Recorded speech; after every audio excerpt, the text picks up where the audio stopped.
I'm running on like no sleep, so we'll see how articulate I am.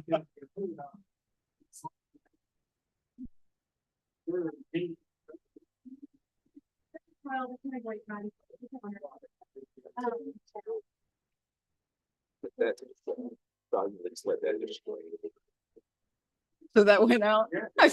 Yeah. I'm running on no sleep. Yeah. Hello, everyone. I'm having no sleep, lots of caffeine. So it's So it's shrinking right now. Me too. No, they're already.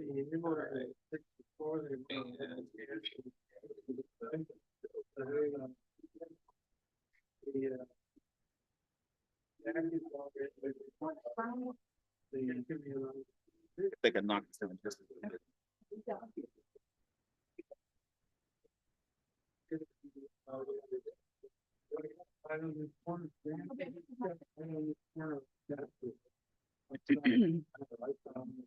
Margaret, Chiaro.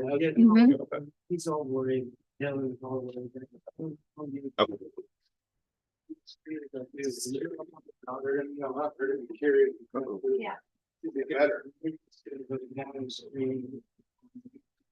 Get so long.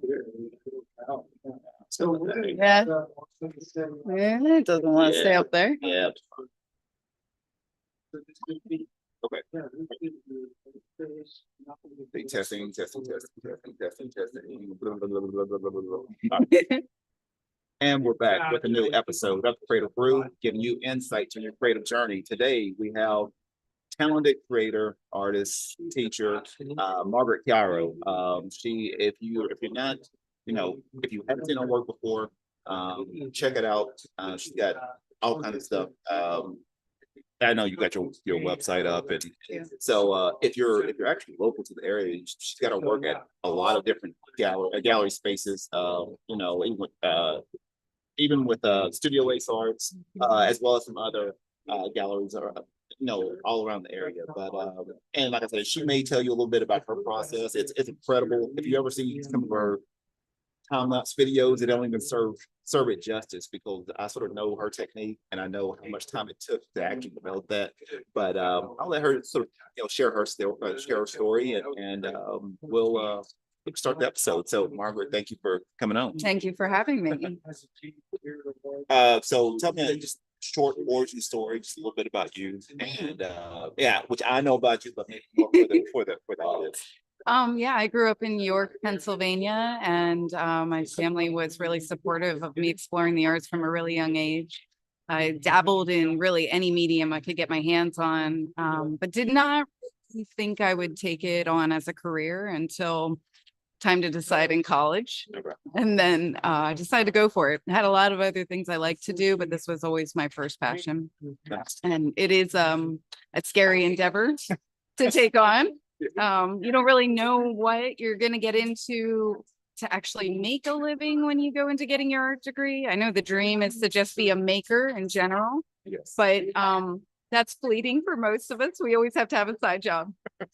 So, and I think you could probably elaborate. I know definitely being on the art and business side, is sort of understanding all the things necessary, but maybe from more of a because I'm on the more of the design and commercial art, but even being a fine artist, what is for you, what are things that maybe other aspiring artists, maybe what do they need to sort of consider, even if they're trying to promote or sell their art? I mean, is there certain things that there are, but there's so many different ways of going about it. Are you someone that can pump out work really quickly and think about price points differently? There's such a variety of venues, whether you're really seeking to go to a museum or a gallery or a co-op.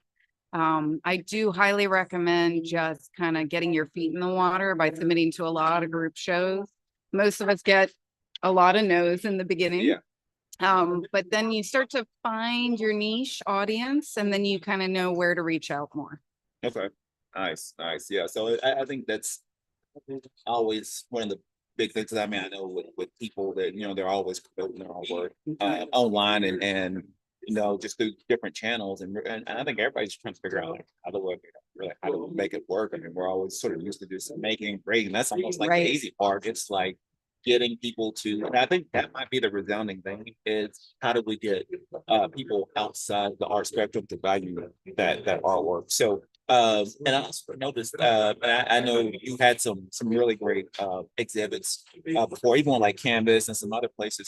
So, like for you, what are things? Are there certain things? Are you trying to consider even when we do these exhibitions? Are you catering towards someone that may not know about your art, or someone that's like a fan of your art? I didn't know how you really. Don't really think about it at all in the Okay. creative process. And I wouldn't say I'm an intellectual, interested person, but in the creative process, it's more like a flash comes into my mind. I try to come up with a model or someone that I can sort of originate this idea, and then it morphs a lot in the process. So even if I'm able to generate a reference, it never ends up looking like the reference. Even when I pose my model, I have my lighting, everything. There's Yeah. a lot of energy just comes out with the paint itself. Okay. And well, speaking of that, like how, I know you don't have to elaborate too much on your, on your style, but like what is your process, when you're creating all these art pieces? Well, I mean, there's a couple of different ways I could approach that, because the process itself, in now thinking purely about a body of work. So where I used to just think about that individual painting, I'm now thinking big picture. So I'll usually do a sketch of an overarching concept that might encompass 30, 50 paintings. And if I, in my ideal world, had a space to show all of them, what would that look like? Wow. Okay. And then it starts to fall into, okay, what are the individual pieces? What are the different sizes? What are the shapes I want to see? What's the color palette? Yeah. I work in the vein of magical realism. Okay. And that mostly started because in grad school, they said I don't fit any of the current trends, which I thought was kind of a compliment, because I thought, I'm an innovator. But they were basically saying, well, nobody's going to want your stuff right now because you're not fitting in. But, I think when we go into the creative process, we have to be honest to ourselves and intuitive and let those things come out. Yeah. So I'm okay with that. Magical realism is it's kind of taken off more recently as a visual motif, but it was originally mostly literary. But I was very aligned with that. And there's a need for me to ground things in reality. Yeah. But take them into a made-up world that I create. Yeah, that's I mean, I'd say I know personally for me, I sort of, and if you hadn't got a chance to sort of check out any of our work, I'll probably put maybe some pieces in whenever we re-release this episode. But just to give you an example, I'll definitely put her Instagram handle in the show notes, or even one of the posts, and you can check out some of her work, so you can sort of understand where what she's talking about with magical realism. So as far as inspiration, what are, and generally I can sort of look at people's styles and like, okay, I know they took a little bit of different things. For you, what's been some of your biggest influences? I am a huge art lover, and the things that I gravitate to looking at have absolutely nothing to do with how I create. So like Francis Bacon, I've always been very fond of, and seeing his retrospective, extremely powerful work. Obviously doesn't relate at all technically to my work. Yeah. But I would say that's my first focus, is how do I reach people in the most universal sense? Yeah. So human nature, emotion, the psychology of how we intuit things. I really love placing adults with their inner child. There's some overarching concepts of interconnectivity and universal energy that kind of applies to all my work, even when I change through the different bodies. Yeah. Nice. I know personally for me, and like I said, I'm always, and I think I always encourage it. It's something to sort of piggyback, because I love art history, and I always feel like you always have to go back to the masters and sort of see what they did, and then not to say necessarily you want to copy them, but like what were their use, how did they use light, how did they use color, mediums they used. And I know for a lot of my work personally, I've always been fans. Like I've always loved Da Vinci. Yeah. That was like Michelangelo, Da Vinci. Like I love Me too. their process. I probably love Da Vinci's thinking more than I did his actual. I agree with you. So Yeah. that's something where like when I see him like inventing or creating all these different things, like that was like when I saw that in high school, like that's I wanted to be like Da Vinci, like that's what I wanted to be. Like I want to just create anything, and so that was my methodology with a lot of things. Is understanding like, you know, if I am a creator, I can invent, you know, try to invent anything that I want to. Absolutely. And so that's the sort of mindset that I usually come with when I'm, you know, experimenting or doing different things. Like that's Da Vinci. That's what I want to do. So Absolutely. And I can totally see the correlation. I would say I work the same. I have a hypothesis, yeah, right? And then I do the experiments Yeah. and then I see if it actually works out. yeah. You know, so right now I know you're telling me you're doing some teaching as well. How do you feel about that? I mean, I know there's a lot of artists that like, I don't want to teach, but have you always had that sort of like teaching nature, like wanting to show others how to create artwork? I love my mother's a teacher. Yeah. So that runs in the family, but it's more I love helping people. So it's like, how do I best apply that? What's my strongest asset to share? Yeah. And I have such a passion for technical information. So in my own experimentation, I tried every style I could think of. I tried every medium I could think of. Yeah. So now if somebody says, I want to make a painting on wood that looks like graffiti, but not done with spray paint, I can kind of be their encyclopedia Yeah. of how we can make that happen. Okay. But teaching is so rewarding. And I think the biggest hurdle I had to figure out in the beginning was what is my pedagogy and philosophy behind how I want to introduce the information, because through school, I had a real mix. Mhm. It's a hard gig, Yeah. but what I didn't love were the instructors that maybe had, I don't know if it was conscious or unconscious, but a bit of an agenda that we were their disciples. We should paint a la them. Yeah. And I don't want anyone to paint like me. I want you to paint like you, Yeah. but in the strongest voice I can help you have. Yeah. So I usually start out with all my students trying to figure out like, what is your goal? What's your innate pictorial language? And then how do we just strengthen your voice? I like that. Yeah, that's great. I think sometimes, especially at maybe some of the more, you know, prestigious art schools or stuff, they want to have their, I wouldn't necessarily say it's a cult or anything, but There's one way to do yeah, it. yeah. And that's never true enough. Yeah, and I think that's something for any aspiring, creator that, like sort of just create what you're passionate about, or what interests you at the moment. I do like a little bit of formalism though. That's the Yeah. one thing I would say, like, let's talk about compositional things Yeah. and let's talk about Yeah. color palette. Let's talk about balance, Yeah. mark making. There are some things that I think no matter how you paint, you Yeah. should know the background of. And the more tools you take on, the more your original self-expression can come across to others. Yeah. So yes, there is some that's more curriculum based, but I would say most of my focus is on that individual's goals. Nice. So what do you feel? I mean, even with maybe the more mental aspect of someone creating their artwork and actually loving it. Do you feel like that's been a struggle for like even for the ones that you teach and maybe they're just ultra talented, but they feel like, oh my artwork is just crap. I feel that way Yeah. all the time. Like I think there's 2 paintings in the course of hundreds of paintings. I thought, oh, I nailed it. Yeah. Most of the time I'm like, okay, I just gotta walk away because I'm gonna paint the same painting the rest of my life if Yeah. I don't.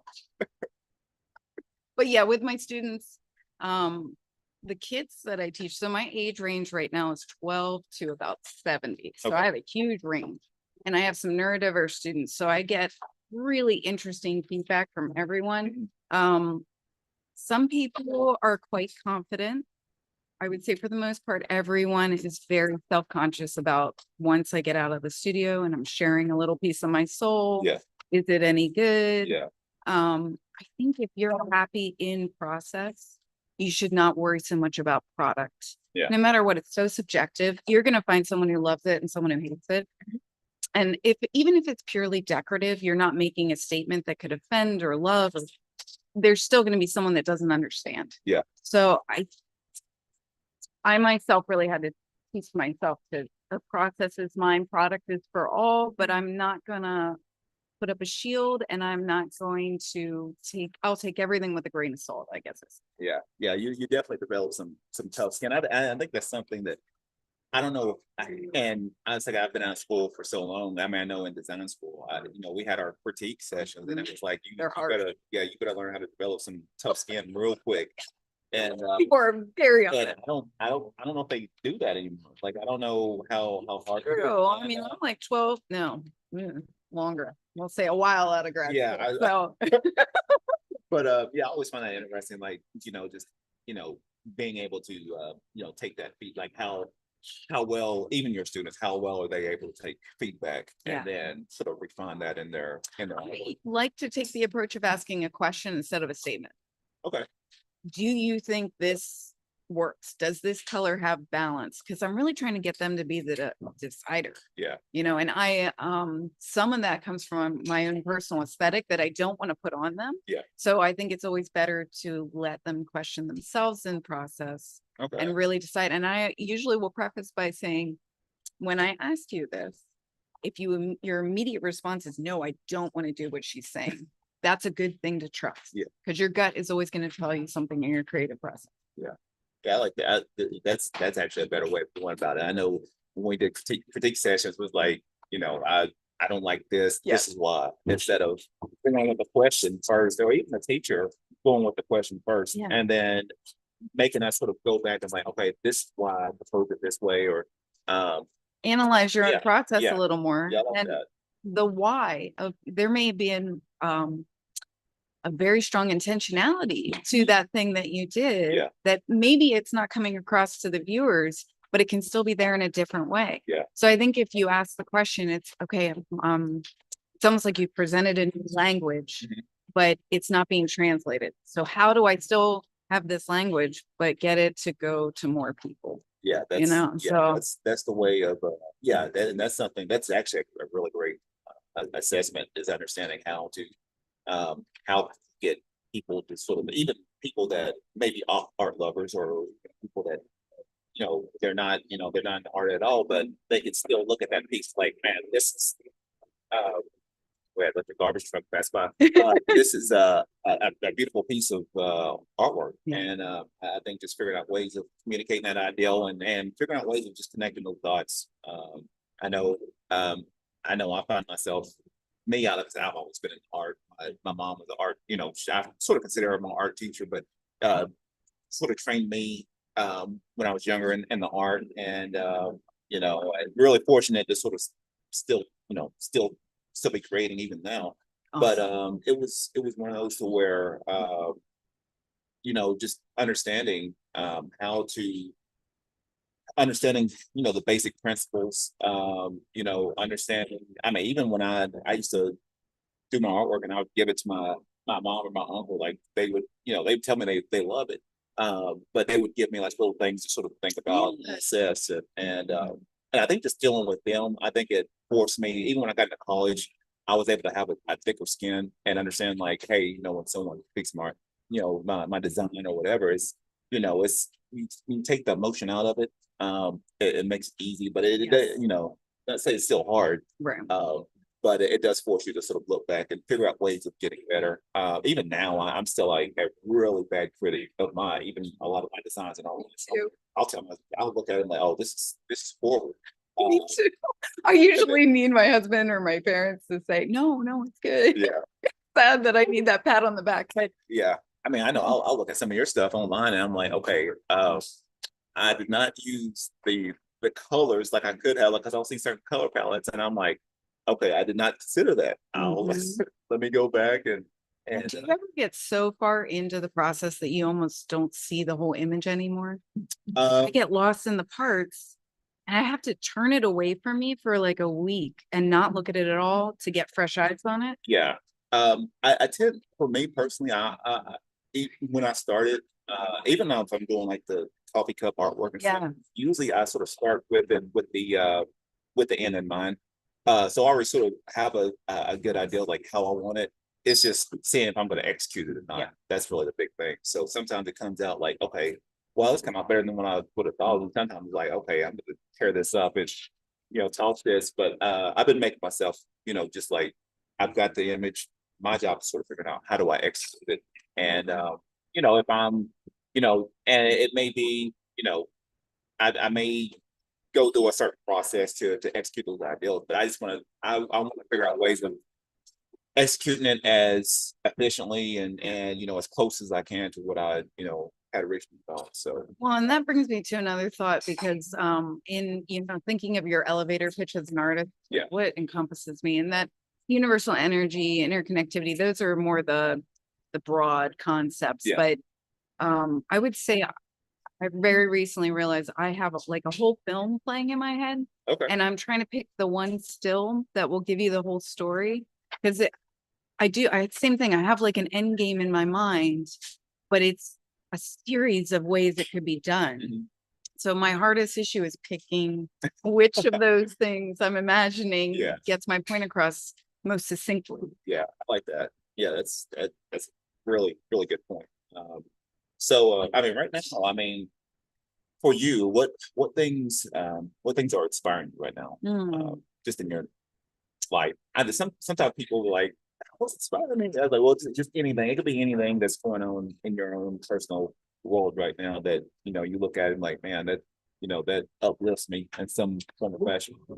Um, Kindness is a big one. I'm lucky to have some really good people in my life, but family, my husband, my cats, like those things are all, I guess, put me in the right mindset. Okay. But as far as actually inspiring the work, I'm really focused right now on this.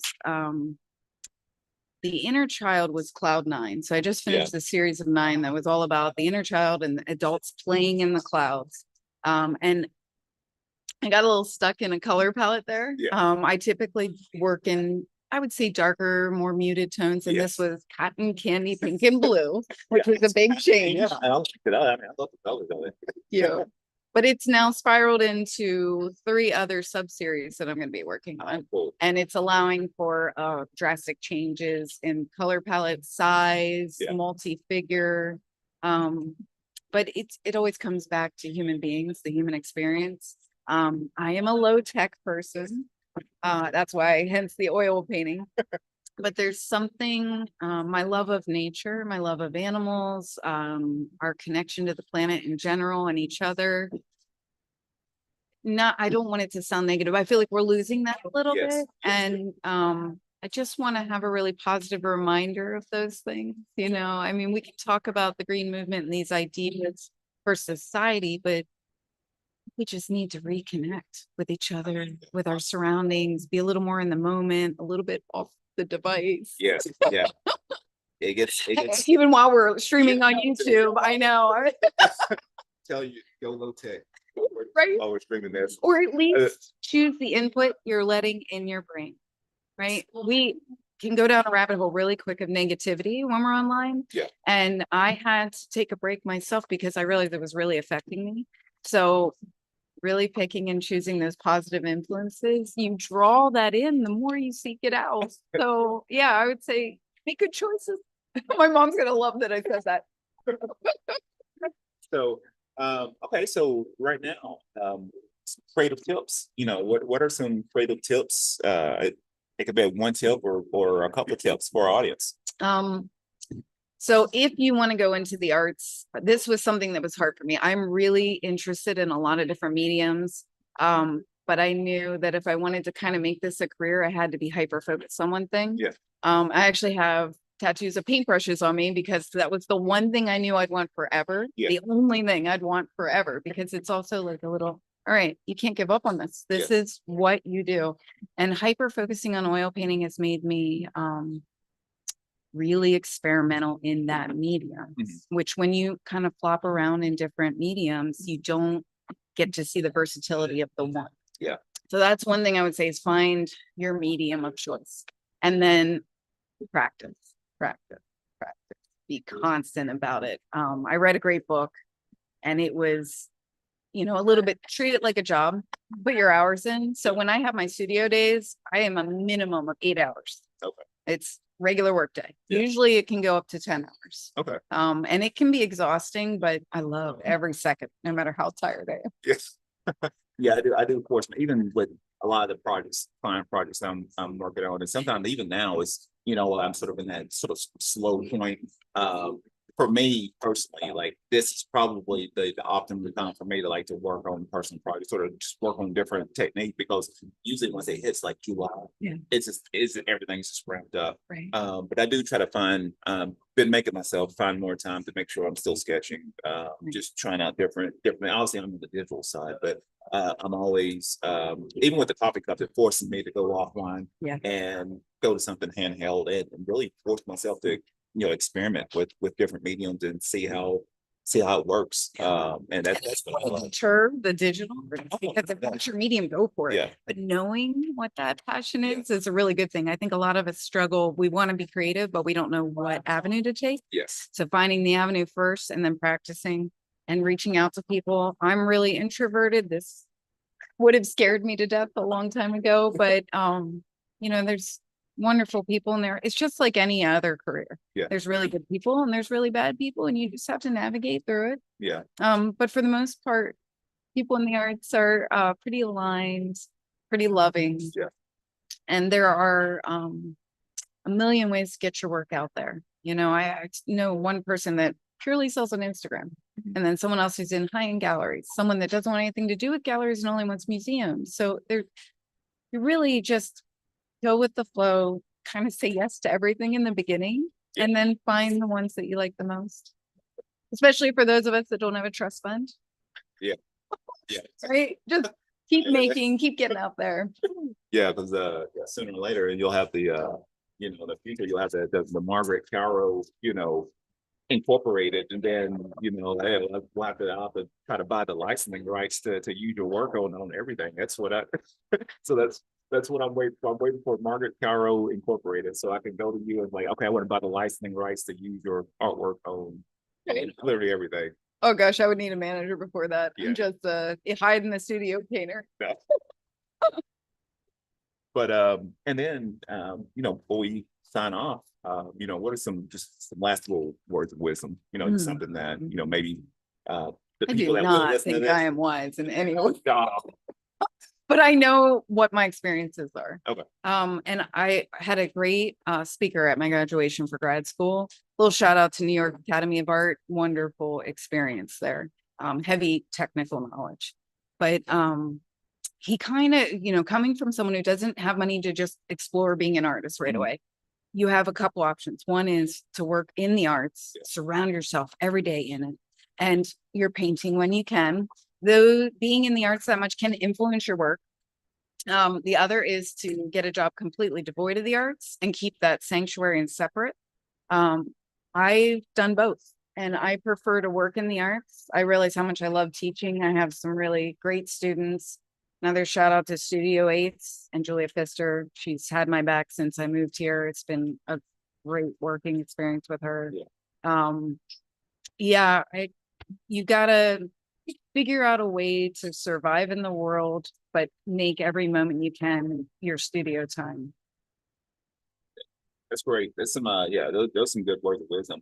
I know there's been some people I know personally that's kept their cradle side, and then they'll get something that's on the complete opposite end, and make it work. And then I've got some people that try to merge everything together. I know me personally, like I sort of like I want to try to merge everything together. So that's just how I think personality wise how I am. Did you start out on the other side of that, like doing something outside of the arts, and then ended up in that, or just always? Yeah, I've always sort of just been in it, and I think it's one of those where I've just been, and I probably attribute it to my mom. I've just been one of those really stubborn, persistent with just going. When I was a kid, like I wanted to be in the arts somehow. So I didn't know what, and my mom, she didn't have, like I said, she didn't have the knowledge and resource like that I would have now. Like she's like, she knew I was talented, but just trying to get me into the right avenue. So it's just one of those where I think, coming from the South, I just had that sort of work ethic. And like I'm just one of those where I'm just wildly consistent. And even if I'm not working on something, I'm working on something. Yeah, I hear you. That's just how my brain works. And I like the stubborn comment because I'm quite stubborn too. My grandfather called me capatos, hard-headed, which can be to your benefit because one thing I do recommend is you shouldn't try to be an artist because you want to. It should be a need. You know, I think just wanting it is not enough because it's a really hard thing to do. But if it's something that you're never going to give up, regardless of the financial side of it, I think it's well worth your time. Yeah. But, and side note on that, everyone should have a creative outlet.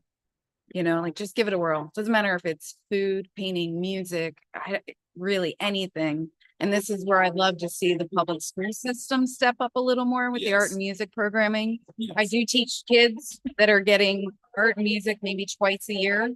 It's become really low on the totem pole, and it's really sad to me because that's what saved me in school. Yep, same here. I mean, it's, yeah, definitely, art advocacy, definitely keeping arts and education, that is a growing, especially around here, which is sort of wild, it's a growing topic. You think Yeah. in California, it wouldn't be the case, but, yeah, definitely, you know, if you're, you know, while, I mean, if you're voting or anything, I'm not gonna Yeah. say this is like a political episode, but, figure out some way of supporting the arts Yeah. in the schools. Or find your local institution like a Studio Ace, a nonprofit, and donate to them because they are providing really affordable, accessible art programs for kids because they're not getting it in school. Yeah. So there's always a ways to seek it out. But yeah, with, you know, the more people that support, the more people that go look, never be afraid to go in a museum or a gallery and ask questions. That it's there for everybody. So Yes. this idea of the arts being elite in any way is a big misnomer. Yeah. You just go in and look Yeah. and digest everything you can. Yeah, I mean, I love you. I mean, I know that was, I mean, just going through high school and stuff. I mean, just going in there and like being inspired, seeing all the great masters. That was what I grew up on. I think now with technology, and I think just, you know, our culture now is like a lot of them don't do that anymore. And appreciating like these are works that stood the test of time. And you have to understand why does it still hold up? Yeah. And understanding, okay, where can I incorporate that whatever elements into my own artwork. So yeah, always go back and learn history. Got to. Absolutely. Yeah. So yeah, I mean, hey, this has been a great episode. First of all, quick shout out to Baba Coffee. These last episodes we've been doing live. So please take in mind, we got, you know, background music, we got people here hanging out, working, which is cool. Like I said, I love the background atmosphere. But yeah, quick shout out to Baba Coffee. Smuggling good vibes, good coffee. They've got, you know, great coffee, wine, kombucha, great food. Also too, on the weekends, they have music every weekend, starting at 6 o'clock, I believe, from like 6 to 8. So that's every weekend.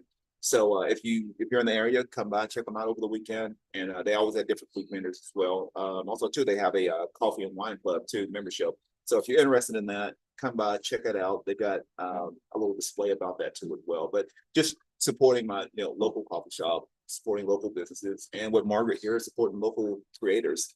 But that's what I got today. So this has been another episode with me, with Margaret. Thanks for And, having me. Oh, and before how can people reach out to you? Oh, yeah. On Instagram, it's Margaret Chiaro, and that's Chiaro. And the same for my website, margaretchiaro.com. So this has been Margaret Quantel, and this is the Creative Brew. Be creative, stay inspired.